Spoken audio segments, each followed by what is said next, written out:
You know how it takes a while to process things, especially those things that are incredibly, unbelievably terrible?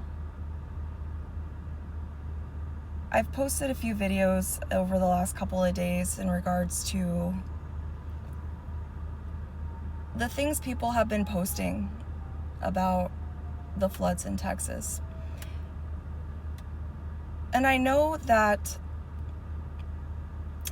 it's been up from both sides for a while.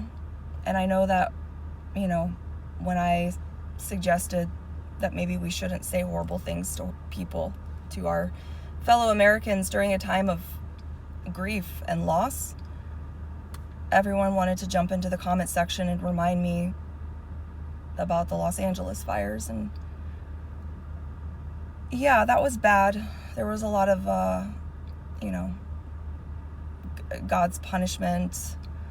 A lot of your politicians in California are terrible, but there wasn't a headline for that one the way that there is this one, with the faces of 38 to 9-year-old girls, many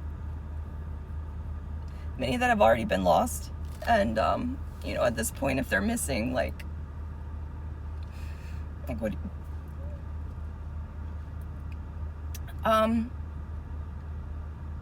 It's wild to me that I live in a country now where people with no shame, like none whatsoever, feel comfortable getting on an app with millions of users and saying with their full chest,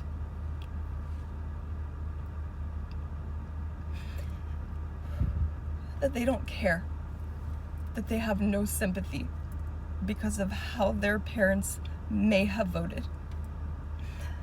They don't care about children. They don't have sympathy for what it must feel like to be a mother or a father, to have dropped their child off at camp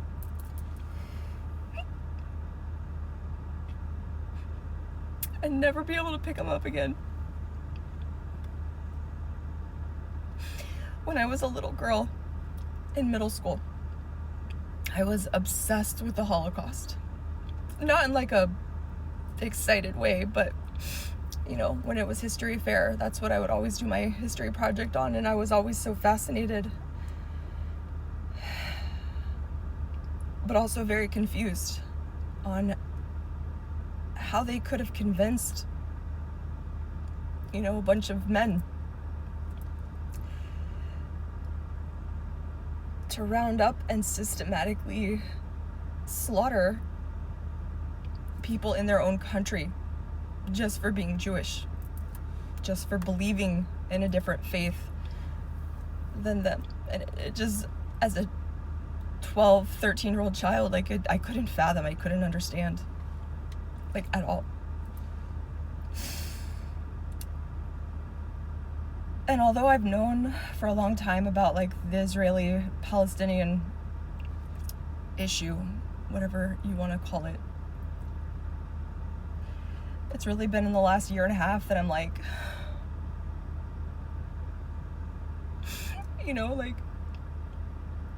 how could they convince people to hate somebody so much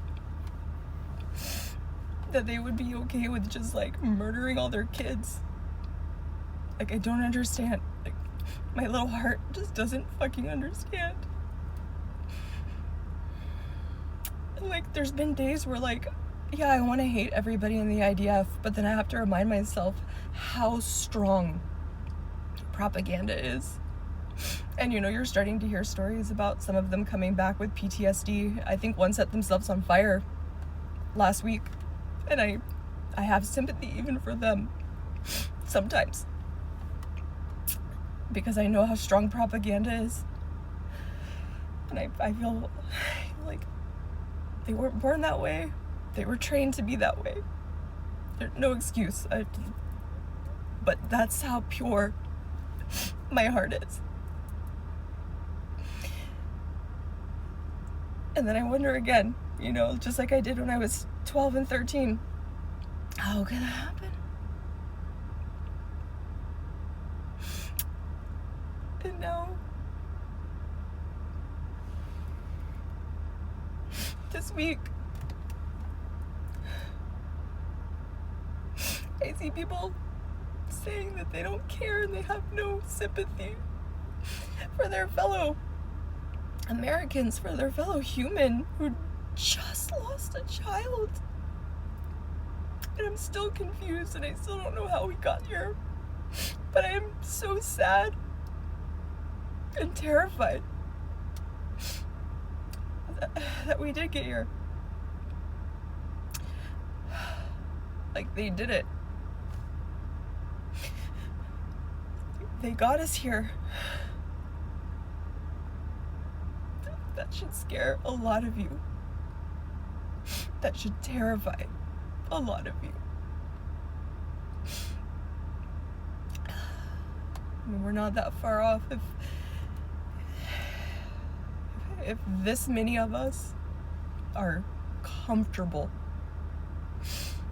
getting on an app with millions of American users and saying they don't give a fuck or have any sympathy for the families having just lost children because they have a different fucking political party as they do.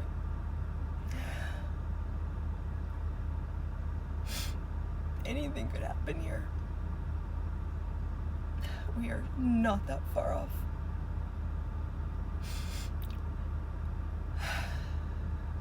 They're succeeding. But guys, we can decide. We can decide to not hate each other. We can do that. We can do that. Like, we can do that. We can decide right now, today. 20 years ago, we didn't even tell people who we voted for. But now we're willing to fucking drown people's kids over it.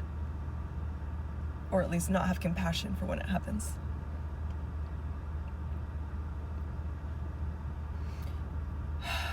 This is what they wanted. My phone overheated. I'll just wrap it up anyway. This video is already long. We can choose to do better. We can choose to be better. All of us. It is not red versus blue. We are all American. We can choose to do better. We can lead by example. We could lead with love. And if we don't start now, things are not looking good for us.